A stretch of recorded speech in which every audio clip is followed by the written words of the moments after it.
ஓம் சாய்ராம். அத்தியாயம் 3.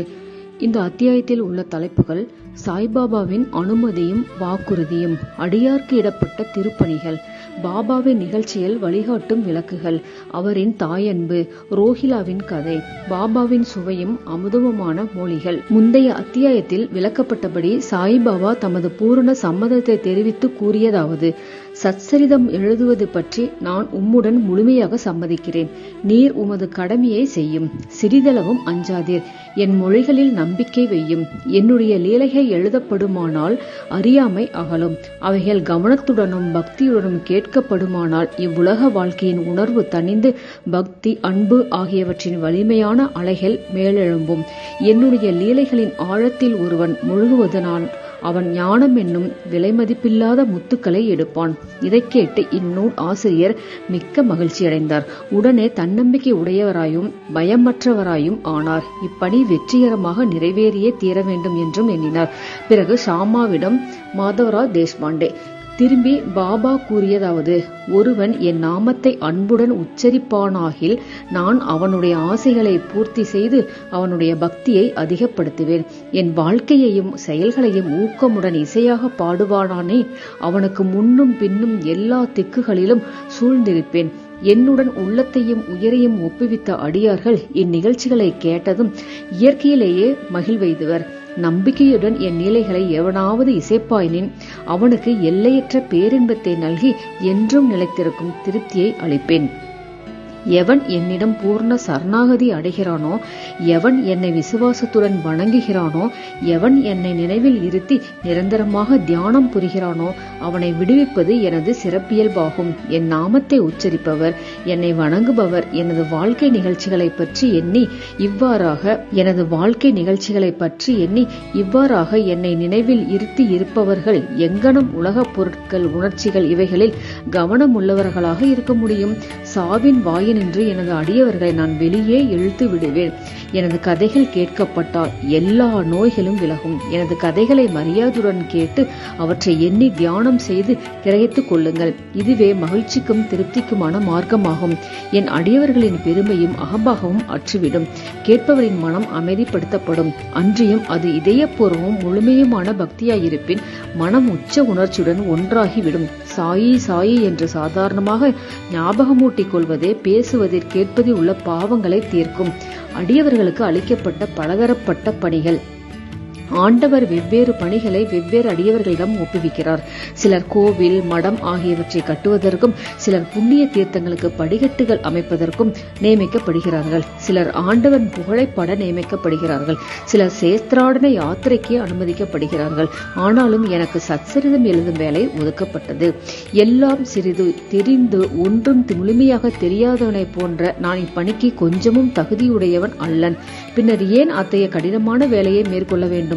எவரை சாய்பாபாவின் உண்மை வரலாற்றை எடுத்து எம்ப முடியும்? சாய்பாபாவின் அருள் ஒன்று மட்டுமே இக்கடின வேலையை நிறைவேற்ற ஊக்கம் அளிக்க முடியும். எனவே நான் எனது பேனாவை கையில் எடுத்தபோது சாய்பாபா எனது அகங்காரத்தை அகற்றிவிட்டு அவரே தமது நிகழ்ச்சிகளை எல்லாம் வரையலானார்.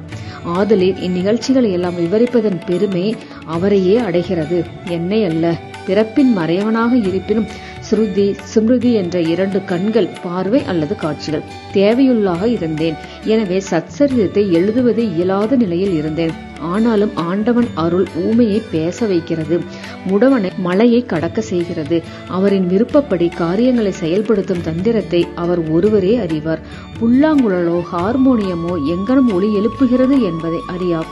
இது அவற்றை வாசிப்பவனையே சார்ந்தது. சந்திரகாந்தக்கள் கசிவதும் கடல் பொங்கி எழுவதும் சந்திரோதயம் காரணமாகவே, அவற்றின் தன்மையால் அல்ல. கலங்கரை விளக்கமாக பாபாவின் கதைகள்.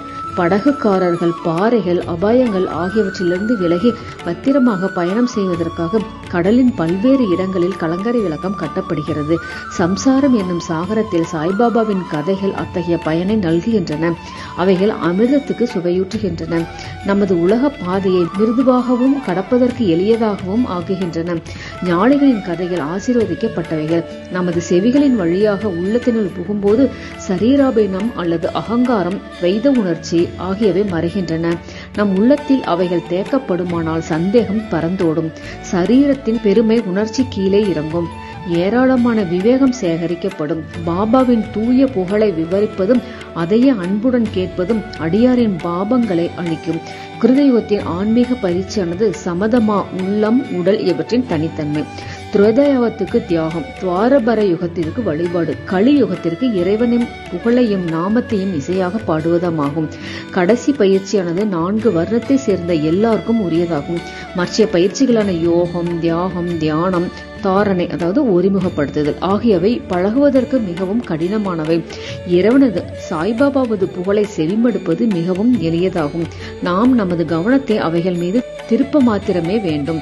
கதைகளை கேட்பதும் கீர்த்தனையாக பாடுவதும் புலனுறவு பொருட்கள் மீதுள்ள உறவை நீக்கி அடியவர்களை பற்றுறுத்தவர்களாக்கி முடிவில் ஆன்ம உணர்வுக்கு வழிநடத்தி செல்லும். இக்குறிக்கோளையே கருத்தில் கொண்டு சாய்பாபா சத் சரிதாமிருதா எனும் அவரது கதைகளை எழுதச் செய்தார் அல்லது உதவி செய்தார். அடியவர்கள் இப்போது கதையை எளிதாக படிக்கவோ கேட்கவோ செய்யலாம்.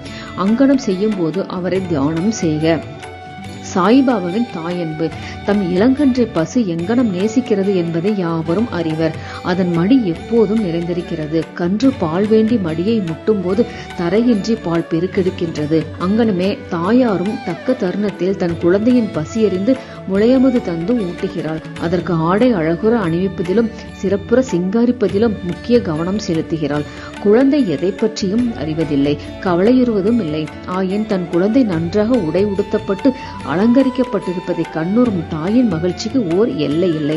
தாயன்பு விசித்திரமானது, அசாதாரணமானது, பற்றில்லாதது, இணையில்லாதது. தமது அடியவர்களின் சத்குருவும் இத்தகைய தாயன்பு காண்பிக்கிறார்கள். இத்தகைய அன்பே சாய்பாபா என்னிடம் கொண்டிருந்தது. அதை பற்றிய நிகழ்ச்சி கீழ் வருமாறு. நான் அரசாங்க வேலையிலிருந்து 1916ஆம் ஆண்டில் ஓய்வு பெற்றேன். கௌரவமாக என் குடும்பத்தை நடத்துவதற்கு எனக்கு தீர்மானித்து தரப்பட்ட பென்ஷன் போதவில்லை. குரு பூர்ணிமா அன்று நான் ஷீரடிக்கு சென்றிருந்தேன். அங்கு அண்ணா சின்சனேகர் அவராகவே பாபாவிடம் எனக்காக கீழ்வருமாறு வேண்டினார். தயவு செய்து அவரை அன்புடன் நோக்குங்கள். அவர் பெரும் பென்ஷன் அறவே போதாது. அவரது குடும்பமோ வளர்ந்து வருகிறது. அவருக்கு வேறு வேலை ஏதும் கொடுங்கள். அவரது சிந்தா குழந்தனை தீர்த்து அவரை மகிழச் செய்யுங்கள். பாபா பதிலளித்தார். அவர் வேறு ஏதாவது வேலை பெறுவார். ஆயின் இப்போது எனக்கு பணி செய்து மகிழ்ச்சியாய் இருக்க வேண்டும். அவரது உணவு எப்போதும் நிறைந்திருக்கும், ஒருபோதும் காலியாய் இராது.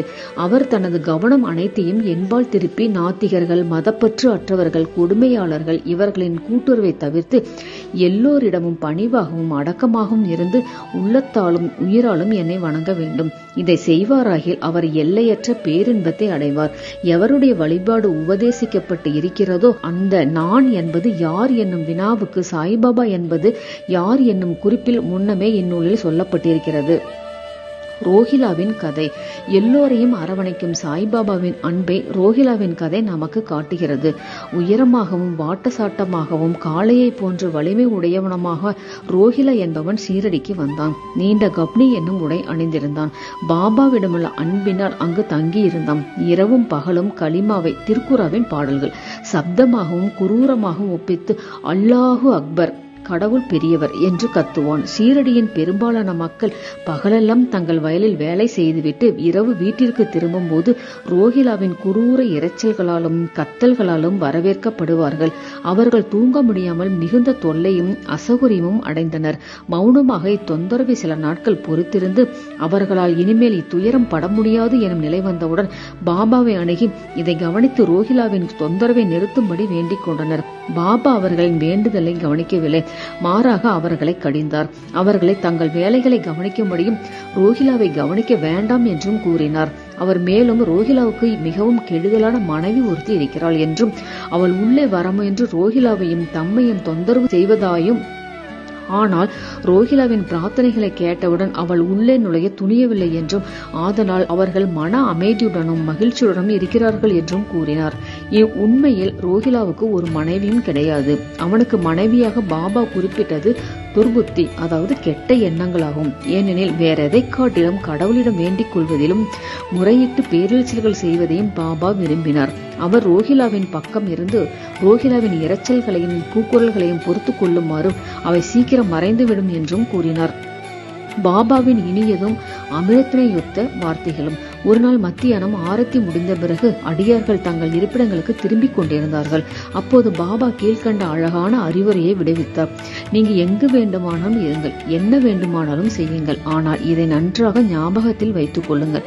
நீங்கள் செய்வது அனைத்தும் எனக்கு தெரியும். நானே அனைவருடைய அந்தரங்க ஆட்சியாளனாக இதயத்தில் அமர்ந்து இருக்கிறேன். இந்த உலகின் கண் அசையும் அசையா சர்வ ஜீவராசிகளையும் அரவணைக்கிறேன். இப்பிரபஞ்சம் என்னும் தோற்றத்தை நானே கட்டுப்படுத்துபவன், ஆட்டுவிப்பவன். எல்லா வர்க்கங்களின் மூலமாதான் நானே. முக்குணங்களின் கூட்டுறவும் நானே. நானே எல்லா உணர்ச்சிகளையும் உந்துபவன், படைப்பவன், காப்பவன், அழிப்பவனுமாம். என்பால் கவனத்தை திருப்புவனை எதுவும் துன்பம் விளைவிக்காது. ஆனால் மாயை என்னை மறைத்தவனை ஆட்டி உழக்கும். எல்லா பூச்சிகள், எறும்புகள் கண்ணுக்கு தென்படுபவை, அசையக்கூடிய அசைய முடியாத உலகம் எல்லாம் என்னுடைய உடம்பு அல்லது உருவம் ஆகும். இத்தகைய அழகான விலைமதிப்பற்ற மொழிகளை கேட்டு இனிமேல் என் குருவை தவிர வேறு யாருக்கும் நான் பணிவிடை செய்ய போவதில்லை என்று என் மனதில் நான் தீர்மானித்தேன். அண்ணா சிஞ்சனிகரிடம் பாபா விடுத்த பதில் உண்மையில் அது எனக்கானதாகும். அதாவது நான் ஒரு வேலை பெறுவேன் என்னும் எண்ணம் என் மனதில் சுழன்றது. நான் அங்கனம் நிகழுமா என்று எண்ணிக்கொண்டிருந்தேன். எதிர்கால நிகழ்ச்சிகளை கண்ணுறும் போது பாபாவின் வார்த்தைகள் உண்மையாயின. நான் ஒரு அரசாங்க உத்தியோகத்தை பெற்றேன். ஆனால் அது குறுகிய கால அளவுடையது. பிறகு நான் சுதந்திரம் அடைந்தேன். என் குரு சாய் பாபாவினுடைய சேவைக்கு என்னை பூர்ணமாக சமர்ப்பித்தேன். இவ்வத்தியாயத்தை முடிக்கும் முன்பாக பல்வேறு இடைஞ்சல்களான தூக்கம், சோம்பல், மனது அலைதல், உணர்வுகளுடன் உறவு இவற்றை விட்டொழித்து விட்டு தங்களுடைய முழுமையும் சிதைவுமற்ற கவனத்தை பாபாவின் கதைகளுக்கு அளிக்கும்படி இந்நூலை பயில்வோரிடம் நான் வேண்டிக் கொள்கிறேன். அவர்களது அன்பு இயற்கையானதாக இருக்கட்டும்.